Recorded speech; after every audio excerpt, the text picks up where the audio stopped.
Hello and welcome to First Edition. With me today, our interviewer Chloe Townsend. And in the programme, after the German rail crash, we ask how safe are high-speed trains? Attacking birds and stealing rare birds' eggs. What makes people do it? And the children of Circus Ethiopia come to Brighton. The horrific train crash last week in Germany killed almost 100 people and left more than 40 seriously injured. A faulty wheel is thought to be the cause of Germany's worst rail accident since the Second World War, and people are now questioning the safety of high-speed trains. Oliver King reports. For the victims, survivors and eyewitnesses, everything stopped last Wednesday morning. A horrible accident with huge casualties. The German train crash left not just physical injuries but emotional scars. A dozen coaches had concertinaed into a bridge at high speed, leaving a tangle of metal and concrete. Emergency services and some British soldiers based nearby struggled for over a day and a half without a break to rescue survivors. Many of the dead had severe injuries and were difficult to identify. The Intercity Express was carrying nearly 400 passengers at 125 miles an hour from the city of Munich in southern Germany to the port of Hamburg in the north. North of Hanover, approaching Eschada station, the front of the train passed under a road bridge when a coach came off the tracks, forcing the rest of the train to collide with the bridge. Recovering in hospital, this woman spoke of the train shaking sideways before she felt a big bang that flung her off her seat. Investigators now think a damaged wheel forced the coach off the rail when it passed through the points before the bridge. The coach had nowhere to go but into the pillars. The German Chancellor, Helmut Kohl, was quickly on the scene to express the nation's grief. Small children had been amongst the dead. The railway immediately recalled its express trains for checks and reduced their speed to 100 miles an hour. But the worry is that the wheel had already been checked. The lessons to be learned from this accident, though, will be closely studied around the world.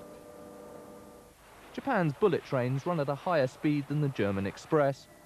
France runs fast trains too, and with Britain planning similar high-speed links to the Channel Tunnel, engineers want to ensure no shortcuts are taken with safety by reducing journey times.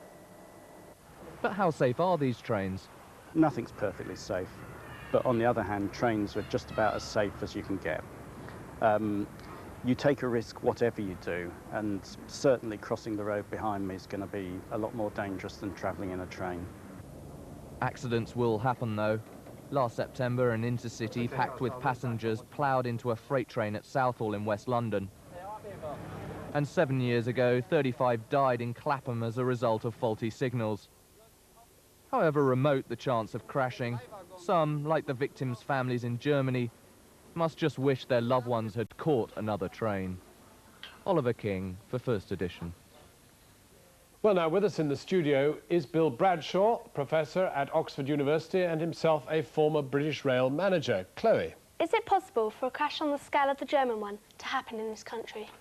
Yes, it is. It's something which nobody who runs a railway or an airline can ever say that a crash will not happen here. Should people worry about travelling by rail as a result of this crash?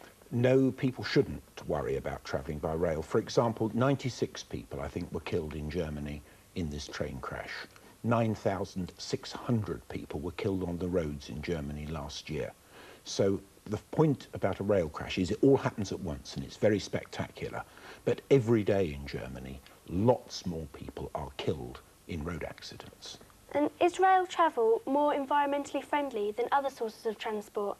And is this a good reason for more people to travel by rail? The faster you go in any means of transport, the more energy you use, and therefore that is less environmentally friendly. But if trains don't go fast, and if they aren't reliable and frequent, people won't use trains. And that's what we have in America, where virtually nobody uses trains for passenger travel.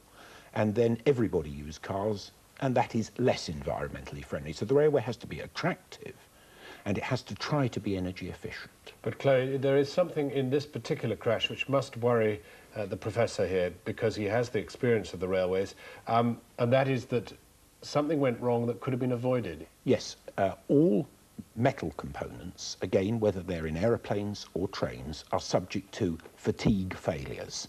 That is, with the bending stresses you get, there will be failure in metal. Now, what you have to do with the test is to try to detect that failure before it happens. You do it when the components are manufactured, and you do it during their life. Now, why this particular failure wasn't picked up as an inspection, I don't know, but I know with our high-speed trains here, every night they go up onto pits